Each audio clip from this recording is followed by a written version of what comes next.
जय Hind my dear guys. कैसे हैं आप? मुझे आशा है कि आप स्वस्थ होंगे, खुश होंगे।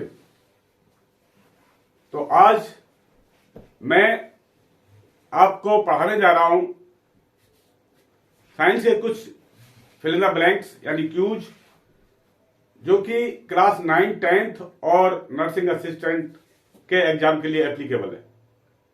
मैं एक बात बताना चाहता हूं आपको, मैं एक सैनिक रहा हूं। 28 साल मैंने देश की सेवा की है और आज भी मैं बच्चों को फ्री ऑफ द कॉस्ट पढ़ा रहा हूं। यानी मेरे कोचिंग के अंदर किसी से फीस नहीं ली जाती है, मैं फ्री पढ़ाता हूं। जैसा कि हर यूट्यूबर का जो एक बार यूट्यूब पर चला गया, उसके जो वीडियोज हैं हर देश में पहुंचते हैं जो उसको पढ़ सकते हैं।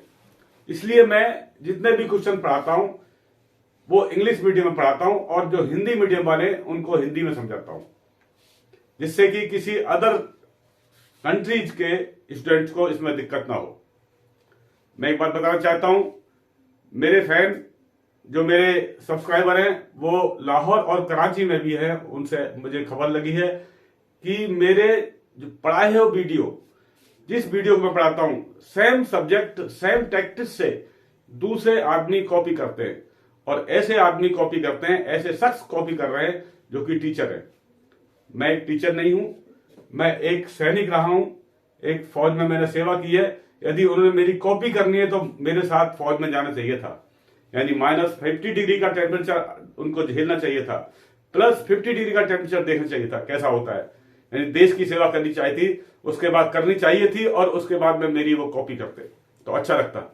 बड़े शर्म की बात है। यदि उन्होंने करना है तो अपना एफर्ट करें, अपनी कोशिश करें। धन्यवाद। तो मैं चलता हूं फिर सब्जेक्ट के ऊपर। तो आज मैं पढ़ा रहा हूं आपको साइंस के कुछ फिल इन द ब्लैंक्स यानी कुछ क्यूज। तो देखेंगे हम क्वेश्चन नंबर 1। क्वेश्चन नंबर 1 में दिया हुआ है the bark of cinchona used to cure. Bark क्या होता है? छाल होती है। एक सिनकोना क्या है? एक पेड़ होता है, उसकी छाल किसी बीमारी में इस्तेमाल की जाती है और उसकी छाल से बनता है कोनैन। क्या बनता है? कोनैन। और कोनैन की जो टेबलेट है वो इस्तेमाल होती है मलेरिया में।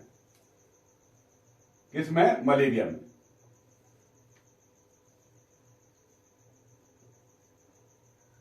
यानी bark of cinchona use to cure malaria, यानी मलेरिया को भगाने के लिए, मलेरिया को दूर करने के लिए जो सिनकोना की जो छाल है उसका इस्तेमाल किया जाता है। आप एक बार इसका स्क्रीनशॉट ले लें। मैं साइड में हो जाता हूं, हो सकता है मुझे मिटाना पड़ जाए।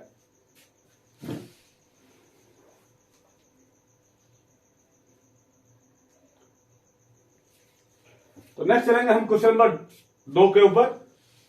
Haematite is.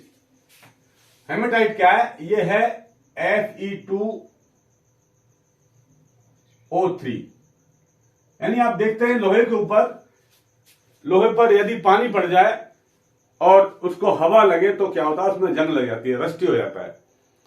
और उस रस्टी को हम क्या कहते हैं? वो क्या होती है? Fe2O3। और उसको हम क्या कहते हैं? हेमेटाइट भी कहते हैं। नेक्स्ट है question number 3। Food and mouth disease caused by. मुंह की कुछ बीमारियां खाने की वजह से होती हैं, खाने के कारण होती हैं। जैसा कि आप खाना खा रहे हैं, आपके जो अचार है, जो आपका पिकल है, उसमें कोई फंगस लग जाए, आपके खाने में जो आप सब्जी खा रहे हैं उसमें फंगस लग जाए, आपके रोटियों में फंगस लग जाए, आपके ब्रेड में फंगस लग जाए। काफी दिन तक खाने के बाद आप क्या देखते हैं? गर्मी के अंदर आप दुकान से ब्रेड खरीदते हैं तो कब का आया हुआ है, कब उसका मैन्युफैक्चर हुआ नहीं देखते हैं, बल्कि उसको खरीद कर ले आते हैं। और जबकि उसमें क्या है? फंगस लगी हुई है, जिसकी वजह से आपके माउथ में डिजीज पैदा होती है। और माउथ की डिजीज कहाँ जाएगी? आपके स्टोमक के अंदर, आपके पेट के अंदर, और आपको फिर परेशानी खड़ी करेगी। तो इसलिए क्या करना चाहिए? फंगस वाली बीमारी को इस्तेमाल, फंगस वाली बीमारी को खड़ा नहीं करना चाहिए। जो फंगी चीजें उनको इस्तेमाल नहीं करना चाहिए। तो food and mouth disease caused by fungi.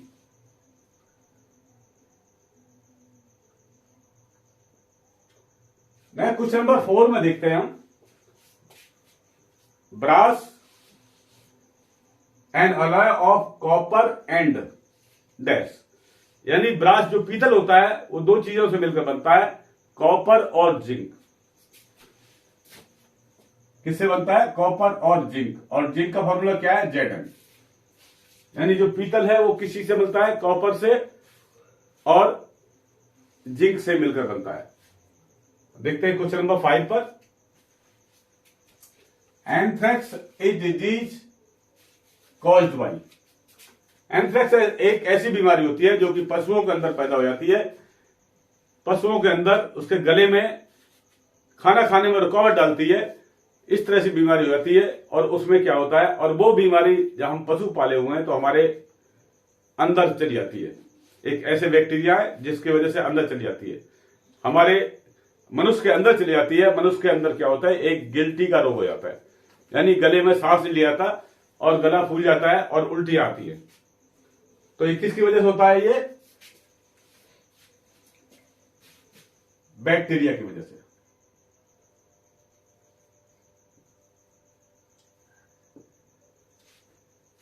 ये बीमारी किसकी वजह से होती है, किसके कारण होती है? बैक्टीरिया के कारण। नेक्स्ट हम क्वेश्चन देखते हैं, question number 6। Metachlor commonly used as. Metachlor एक मेडिसिन है और वो मेडिसिन इस्तेमाल की जाती है जो आपके खेत हैं, खेतों के अंदर जो फालतू घास उग जाती है उसको खत्म करने के लिए मेटाक्लोर का इस्तेमाल किया जाता है।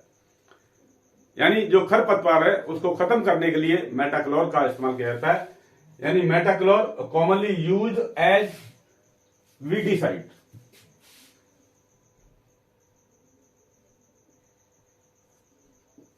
वीडीसाइड। तो मेटाक्लोर को किस लिए इस्तेमाल किया जाता है? वीडीसाइड के लिए, यानी खरपतवार के लिए। क्वेश्चन नंबर 7 में देखते हैं हम, weight of kidney in human body is.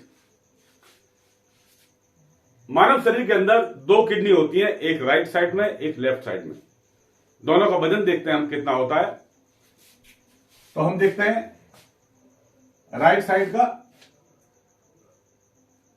Right kidney का वजन कितना होता है?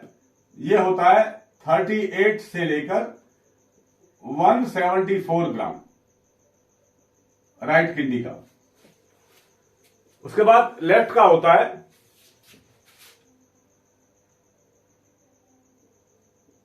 लेफ्ट किडनी का होता है 35 से लेकर 192 ग्राम, 192 ग्राम तक होता है। और ये टोटल लगभग 71 से लेकर 90 तक mm की होती है। नेक्स्ट क्वेश्चन नंबर 8 में देखते हैं हम, study of heredity is called. यानी अनुवांशिकता की जो स्टडी करते हैं, उसका अध्ययन करते हैं, उसको क्या कहते हैं? हम उसको कहते हैं जेनेटिक्स।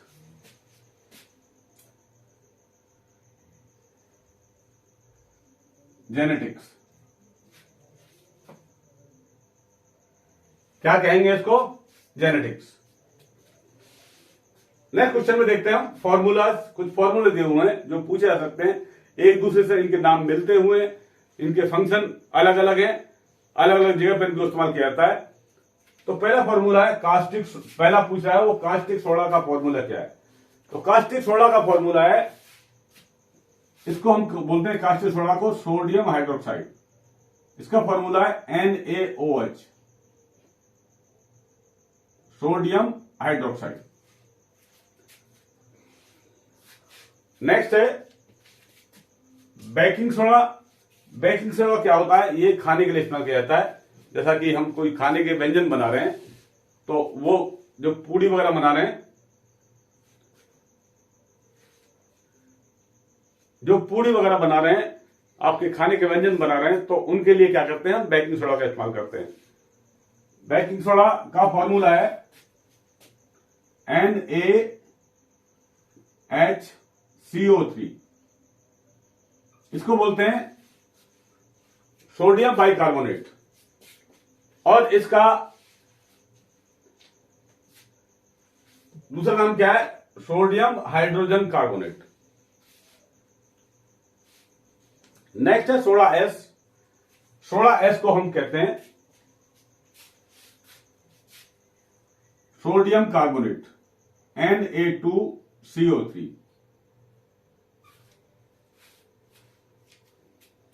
नेक्स्ट देखते हैं हम क्वेश्चन।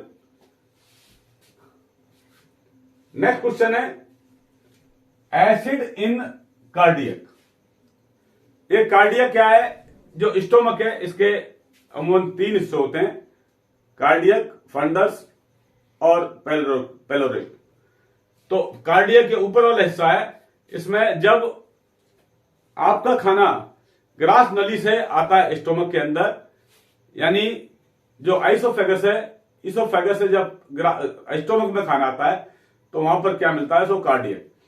कार्डियक में एक वाल्व होता है, एक कपाट होती है, वो खाना आने के बाद होती है, बंद हो जाती है, जिससे कि खाना वापस ग्रास नली में नहीं जाता है, यानी जो एलिमेंट्री कैनाल है उसमें वापस नहीं जाता है, यानी इसोफेगस में वापस खाना नहीं जाता है। तो कार्डियक के अंदर एक एसिड होता है भरा हुआ, और वो एसिड क्या काम करता है? जो आपके अंदर जो आप खा रहे हैं, खाने में यदि कोई मच्छर या मक्खी आपकी चली जाए, या कोई कीटाणु चला जाए, कोई बैक्टीरिया चला जाए, तो उसको खत्म कर देता है। एसिड क्या करता है? खत्म कर देता है। ये कार्रवाई आपके मुंह के अंदर भी होती है, इसको हम बाद में देखेंगे, जो कि अगले क्वेश्चन में आएगा। तो इसमें क्या होता है? एक एसिड होता है, उसको हम बोलते हैं HCl, hydrochloric acid. Next question है आपका question number 11, pH value of urine. जो यूरिन है आपका, उसका पीएच वैल्यू कितना है? ये है 8। यूरिन की पीएच वैल्यू होती है 8। Next question number 12, pH value of blood. Blood की पीएच वैल्यू कितनी होती है? 7.4।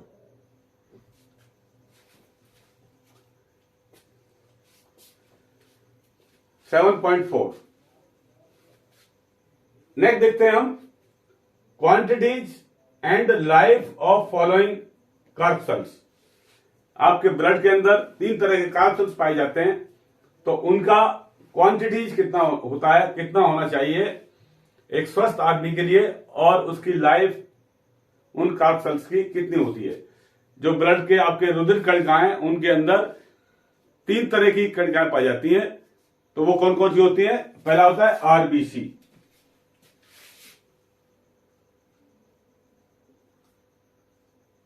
जिसको हम बोलते हैं,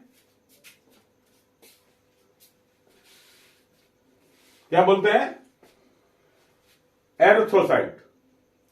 एरिथ्रोसाइट, जिसको हम, जो क्या है? आरबीसी।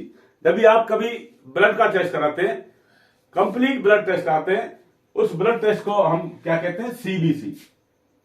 सीबीसी यानी कंप्लीट ब्लड टेस्ट।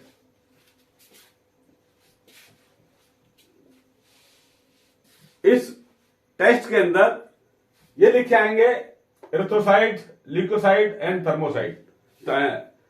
थ्रोम्बोसाइट, ये लिखे हुए आएंगे।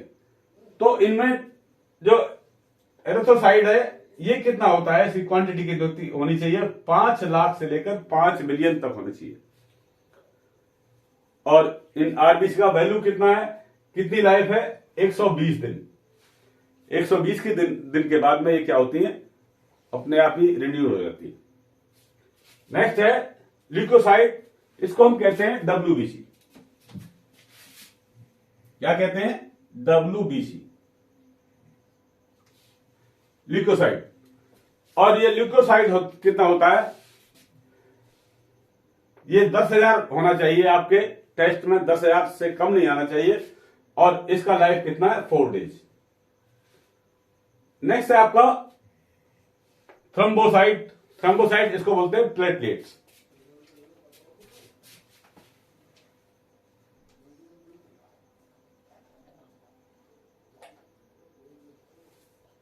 प्लेटलेट्स अमूमन हर बुखार के अंदर, हर फीवर के अंदर प्लेटलेट्स डाउन हो जाती है।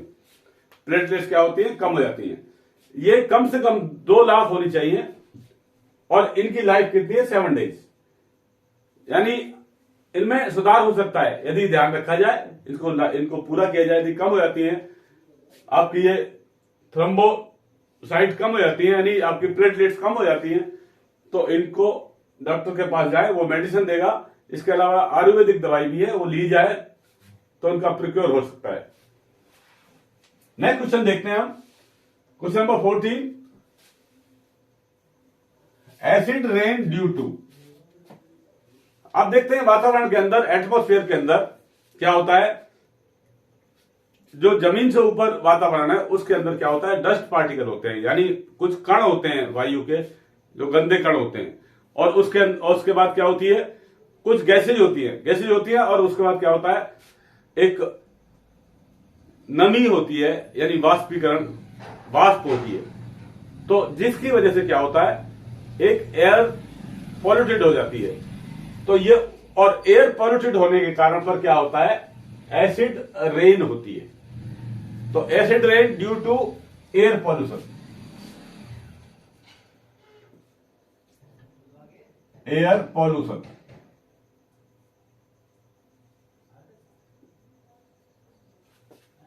नेक्स्ट क्वेश्चन नंबर 15 देखते हैं हम, colour in white light are. White light के जो लाइट होती है, व्हाइट आपको दिखाई देती है, उसमें कौन कौन से कलर होते हैं। ये एक कलर्स का स्पेक्ट्रम होता है, जो सूर्य से किरणें निकलती हैं उसका एक स्पेक्ट्रम बनता है, और वो कितनी होती है, 7 होती है। कितनी होती है, 7 होती है।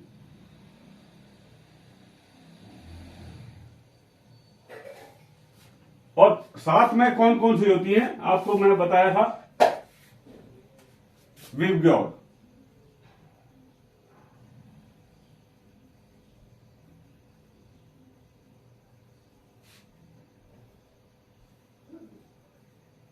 इससे वी से क्या है, वायलेट, आई से इंडिगो, बी से ब्लू, जी से ग्रीन, वाई से येलो, ओ से ऑरेंज और आर से रेड। ये 7 कलर मिलकर क्या बनता है, एक व्हाइट कलर मिलता है, दिखाई देता है, जो कि आप देखते हैं आपकी लाइट के अंदर क्या दिखाई देता है, आपको एक सफेद रंग दिखाई देता है। तो ये कॉम्बिनेशन कितने का है, 7 का है, कॉम्बिनेशन होता है।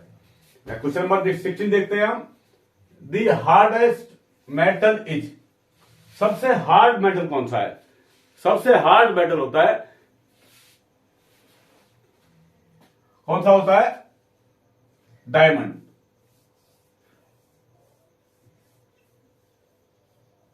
डायमंड सबसे हार्ड मेटल है। डायमंड एक कार्बन का एक प्रारूप है और इसके अंदर कार्बन के गुण पाए जाते हैं। ये बहुत हार्ड होता है, लेकिन कार्बन क्या होता है, बहुत सॉफ्ट होता है। नेक्स्ट क्वेश्चन नंबर 17 है, dash metal is not affected by air, water and acid. ऐसा कौन सा मेटल है जिसके ऊपर ना हवा का असर पड़ता है, ना पानी का असर पड़ता है, ना ही एसिड का असर पड़ता है। यानी वो हवा में रहे, पानी में रहे या एसिड में डाल दिया जाए तो उस पर कोई असर नहीं पड़ता है, सेम रहेगा। ऐसा आपने देखा होगा। क्या चीज हो सकती है, वो है सोना। यानी सोने को आप पहने हुए हैं, बारिश हो रही है, हवा चल रही है, बारिश हो रही है या आंधी आ रही है, या उसको आप एसिड में डाल दें तो उसका कोई फर्क नहीं पड़ेगा। तो क्या आएगा इसमें, सोना, यानी gold. Gold metal is not affected by air, water and acid. Question number 18 में देखते हैं। क्वेश्चन नंबर 18 में दिया हुआ है, dash chemical name of marsh gas. Marsh gas है, उसका रासायनिक नाम क्या है, मार्स गैस का उसका नाम है, रासायनिक नाम मीथेन। क्या है, मीथेन।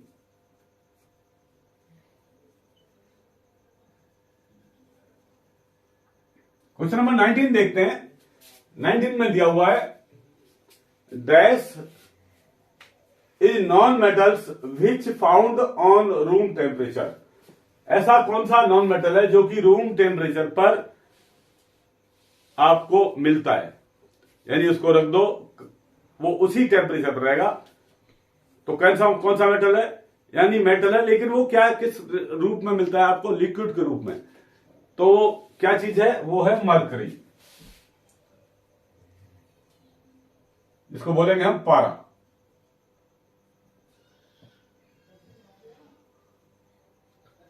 क्वेश्चन नंबर 20 देखते हैं हम।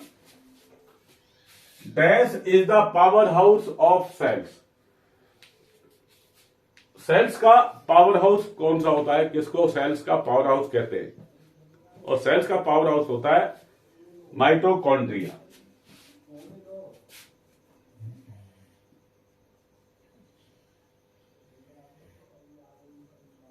Mitochondria, mitochondria is the power house of the cell. Next question 21 देखते हैं हम। The image formed of plane mirror dash and dash. यदि कोई समतल दर्पण है तो उसकी इमेज कैसी बनेगी?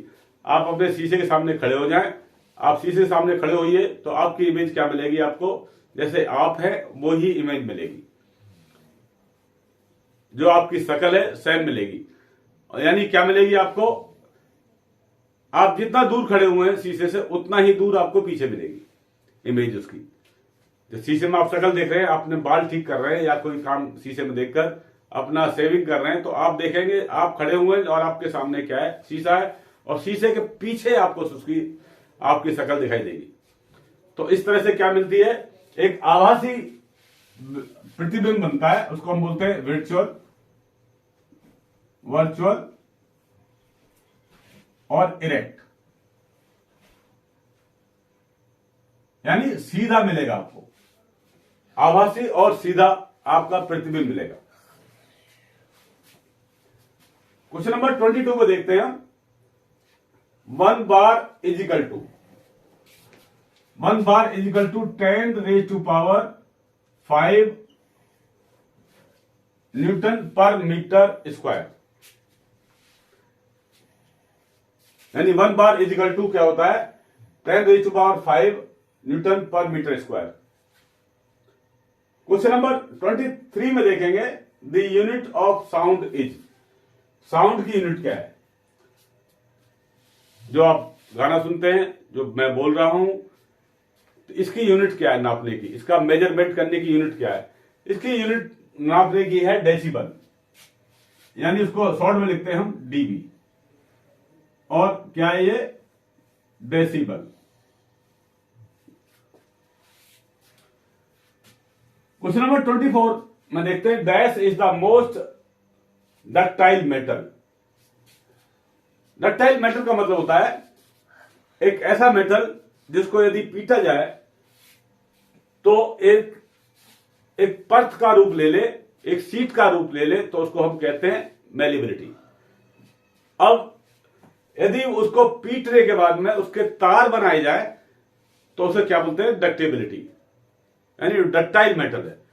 डक्टाइल मेटल, एल्युमिनियम के तार आपको मिलते हैं, कॉपर के तार मिलते हैं, उनको बनाकर क्या कर एक तार के रूप में किया जाता है। यानी कॉपर को और एल्युमिनियम को क्या बना दिया जाए? एक तार के रूप में बनाया जाता है।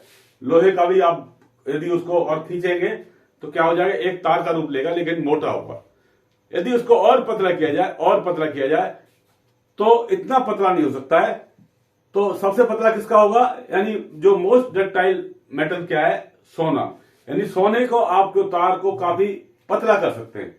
तो इसमें क्या है? मोस्ट डक्टाइल मेटल क्या है आपका? गोल्ड, सोना।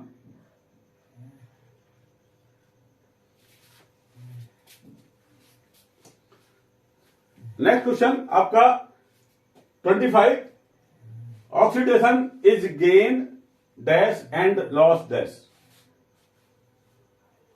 ऑक्सीडेशन, जब ऑक्सीडेशन की क्रिया होती है, ऑक्सीकरण की क्रिया होती है, तो आपके जो कोई मेटल है उसके अंदर जो फ्री इलेक्ट्रॉन्स होते हैं वो निकल जाते हैं। निकलने के बाद में क्या होगा? एक अभिक्रिया होगी, यानी एक रिएक्शन होगा। उसके अंदर ऑक्सीजन गेन करेंगे। क्या करेंगे? गेन क्या करेंगे? ऑक्सीजन। और लॉस क्या होगा? हाइड्रोजन का।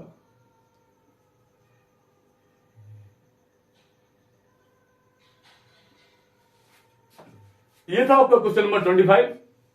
अभी हम देखते हैं क्वेश्चन नंबर 26। 26 में दिया हुआ है, in rusting of iron reddish brown coating on iron is. ये मैं बता चुका हूं पहले, यानी आपके आयरन के ऊपर, किसी लोहे के ऊपर रस्टिंग लग जाती है, यानी उसके ऊपर, उसमें क्या आता है, जंग लग जाती है, तो वो कैसे दिखाई देती है आपको, रेडिश ब्राउन कलर की दिखाई देती है। उसे क्या कहेंगे हम,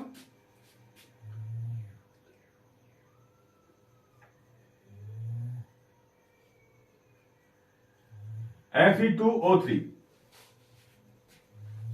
यानी इसके लिए हम क्या करते हैं, प्राइमर लगाते हैं। रस्टिंग ना हो तो उसके लिए क्या लगाते हैं, हम प्राइमर लगाते हैं, जिससे कि रस्टिंग ना हो, यानी उसको बचाते हैं किससे, हवा से और नमी से। इसका क्वेश्चन नंबर देखते हैं 27। 27 दिया हुआ है, dash tissue transport water and mineral from the root and leaf, root to leaf. यानी ऐसा किसी भी प्लांट्स का, किसी पौधे का ऐसा ट्रांसपोर्टेशन, यानी ऐसा रूप जो कि जड़ से खाना और पानी को ऊपर पहुंचाता है, कहां तक, पत्तियों तक। वो क्या चीज होती है, वो सेल्स का, उस टिश्यूज को हम क्या कहते हैं, वो उसको कहते हैं हम जाइलम।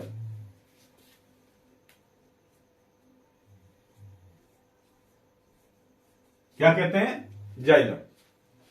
ये आपके 27 क्वेश्चन हो चुके हैं। अभी हम देखते हैं 28 क्वेश्चन। 28 क्वेश्चन है, dash pump the blood from heart to body.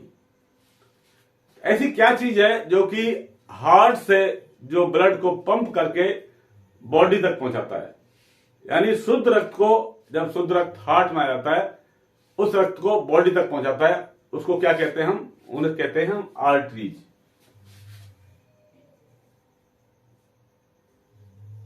Artery. Question number 29 देखते हैं, dash is the circulating fluid in the human body other than blood. यानी सर्कुलेटरी सिस्टम के अंदर क्या होता है, ब्लड का क्या सर्कुलेशन होता है। ब्लड के सर्कुलेशन के अलावा एक चीज और है जो कि सर्कुलेट होती है, वो क्या है, वो है लिम्फ। क्या है, लिम्फ।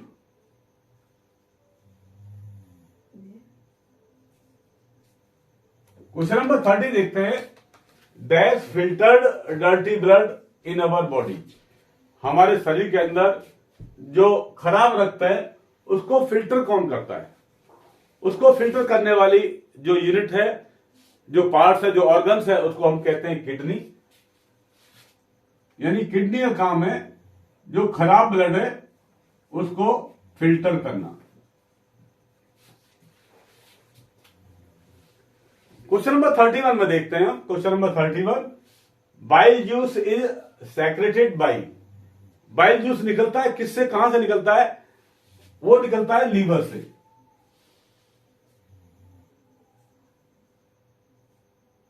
यानी लीवर इसका, इस बाइल जूस को प्रोड्यूस करता है। Question number 32, role of acidic HCl in stomach are. यानी स्टोमक के अंदर, आमाशय के अंदर जो एसिड है भरा हुआ HCl, उसका क्या काम है, इसका काम है to kill germs in food. जो खाने के अंदर जर्म्स आए हुए हैं, जो बैक्टीरिया आए हुए हैं, जो आपके हानिकारक हैं, उनको क्या करता है, ये खत्म कर देता है।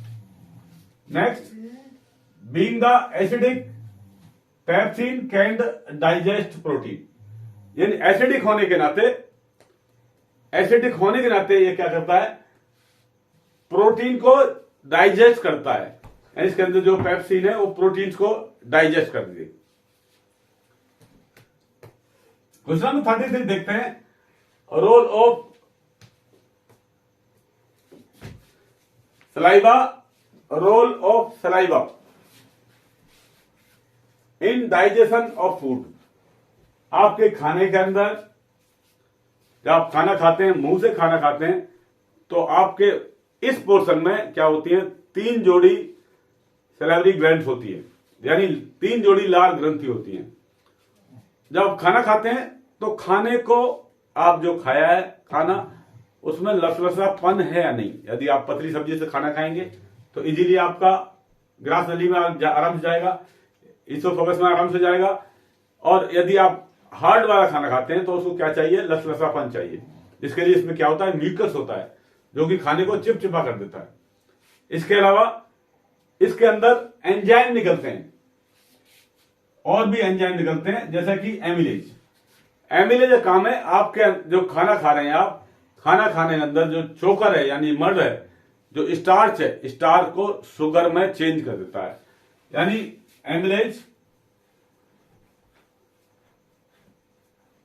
चेंज स्टार्च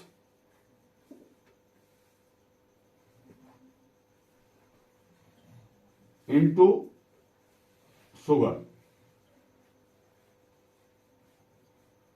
यानी स्टार्च को क्या करता है, ये मड है आपका खाना, उसको शुगर में कन्वर्ट कर देता है। नेक्स्ट इसमें क्या है, लाइपेज भी मिलता है। एक क्या होता है, एंजाइम लाइपेज भी होता है। और लाइपेज का काम है, जो आपकी फैट्स है, जो आपकी वसा है, उसको ब्रेक डाउन करना। लाइपेज का काम क्या है, break down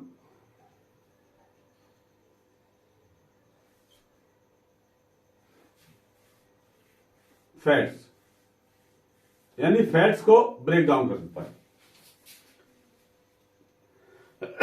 sorry, question number 34 देखिए, dynamo convert dash energy into dash energy. Dynamo काम क्या है, डायनेमो करता है, जो आपकी आप देखते हैं जब घुमाते हैं, जनरेटर को घुमाते हैं इस तरह से, जनरेटर को हैंडल मारते हैं, जनरेटर को हैंडल मारने से क्या होता है, आपकी मैकेनिकल एनर्जी काम कर रही है, और उसके बाद जनरेटर क्या देता है, इलेक्ट्रिकल एनर्जी देता है। लेकिन डायनेमो क्या करता है, इलेक्ट्रिकल एनर्जी को, हाँ, यानी जनरेटर क्या करता है, जनरेटर जो आप मैकेनिकल एनर्जी है उसको किसको कन्वर्ट कर रहा है, इलेक्ट्रिकल एनर्जी में। आप जनरेटर चलाएंगे, जनरेटर से क्या लेंगे आप, लास्ट में आउटपुट लेंगे, और आपको क्या मिलेगा, बिजली मिलेगी, वोल्टेज मिलेंगे, आपको करंट मिलेगा, और वो करंट क्या होगा, एक इलेक्ट्रिसिटी मिलेगी आपको। यानी वो क्या कर रहा है, मैकेनिकल एनर्जी को इलेक्ट्रिकल एनर्जी में कन्वर्ट कर रहा है। यानी जो यांत्रिक ऊर्जा है उसको किस में कन्वर्ट कर रहा है, विद्युत ऊर्जा में कन्वर्ट कर रहा है। लेकिन डायनेमो क्या करता है आपका, डायनेमो जो आपकी मोटर होती है, मोटर के अंदर आप यदि आप बिजली सप्लाई देते हैं, क्या देते हैं आप, इलेक्ट्रिसिटी देते हैं।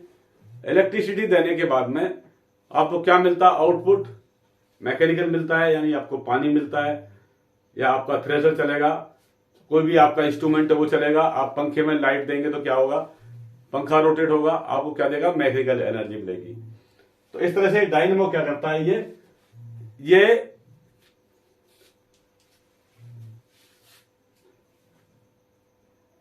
इसको मैं छोड़ रहा हूं आपके होमवर्क के लिए। ये आप कमेंट में बताएंगे कि डायनेमो क्या काम करता है। जो मैं हिंट्स दे चुका हूं आपको, मोटर क्या काम करती है और जनरेटर क्या काम करता है। आप जब कभी अपने बाइक को चला रहे हैं तो उसमें डायनेमो काम करना शुरू कर देता है, और डायनेमो काम क्या करता है, बैटरी को चार्ज करना। इसके बाद आप जैसे गाड़ी चला रहे हैं तो उसमें डायनेमो होता है। डायनेमो काम क्या है, बैटरी को चार्ज करना, जिससे कि आपको बैटरी चार्ज रही आए और आपको आउटपुट दे। तो मैं आपको क्वेश्चन नंबर 34 एक दे रहा हूं, ये क्या है आपका, एक कमेंट्स है, इसमें आप लिख के भेजेंगे मुझे कि डायनेमो का वर्क क्या है। नेक्स्ट है फ्लेमिंग का क्वेश्चन नंबर 35 में, Fleming left hand rule. Fleming एक साइंटिस्ट थे, उन्होंने अपने रूल्स निकाले, किसके ऊपर, मोटर के ऊपर और जनरेटर के ऊपर। इसमें उनके 2 रूल अप्लाई होते हैं, लेफ्ट हैंड रूल अप्लाई होता है मोटर के ऊपर, राइट हैंड रूल अप्लाई होता है जनरेटर के ऊपर। तो इसमें फ्लेमिंग का left hand rule applied on किसके ऊपर? मोटर। ये मोटर के ऊपर ये रूल अप्लाई होता है, लेफ्ट हैंड रूल। और राइट हैंड रूल अप्लाई होगा आपका जनरेटर के ऊपर। यानी ये इस प्रिंसिपल काम करता है। यानी किस जनरेटर किस प्रिंसिपल काम करता है? एक इलेक्ट्रोमैग्नेटिक इंडक्शन के प्रिंसिपल काम करता है। वो आगे की चीज है, आपका जब का पीरियड होगा जब देखा जाएगा। अभी मैं बताना चाहता हूं, आप कहेंगे कि मुझे इस तरह से जो कमेंट्स मिलते हैं कि मेरे जो पढ़ाई हुए सब्जेक्ट है सेम उसी तरह से इसकी कॉपी की जाती है। मैं कहना चाहता हूं, मैं एक सैनिक रहा हूं और सैनिक रहने के बाद मेरा उद्देश्य, भारतीय सेना का उद्देश्य नहीं है किसी दूसरे को मारना, जब तक कि उन्हें ना छिड़ा जाए। हर आदमी अपने देश से प्रेम करता है, सभी देशवासी अपने अपने देश से प्रेम करते हैं, अदर कंट्री वाले भी अपने देश से प्रेम करते हैं। और लेकिन हमारे देश का एक उद्देश्य है, हम लड़ाई नहीं चाहते हैं, हम बिना मतलब किसी से लड़ना नहीं चाहते हैं। हमारे देश का एक मोटो है, एक उद्देश्य है, और वो है one earth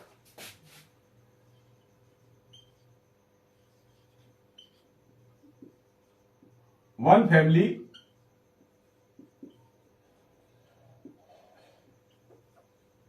and one future.